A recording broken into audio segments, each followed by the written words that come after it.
Nick Sidman, ou l'histoire d'un homme qui est mort à cause du froid, mais il ne faisait pas froid. C'était à cause de ce qui se passait dans sa tête, qui ont eu un impact dans son corps.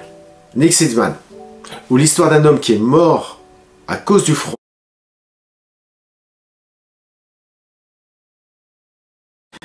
Nick Sidman, ou l'histoire d'un homme qui est mort à cause du froid, mais il ne faisait pas froid. C'était à cause de ce qui se passait dans sa tête, qui ont eu un impact dans son corps. Notre sujet, c'est les pensées négatives sur votre corps et sur votre esprit. Nick Sidman, 1942, agent de triage dans une compagnie ferroviaire, laisse ses collègues partir le soir et va vérifier une dernière chose dans un wagon frigorifique. Il rentre seul donc, la porte se ferme derrière lui. Il n'arrive pas à l'ouvrir de l'intérieur. Panique. Il crie, il tape, personne ne répond. Il sait que la température ambiante va descendre à 0 degré.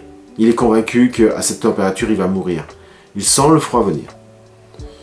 Il a un canif et il écrit contre la paroi. « J'ai froid. Ce sont peut-être mes derniers mots. » Malheureusement, le lendemain, ses collègues vont retrouver son corps mort. L'autopsie va relever qu'il est mort à cause du froid.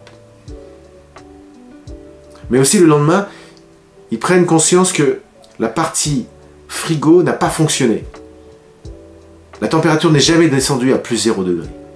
La température intérieure était comme la température extérieure qui était de plus 13 degrés.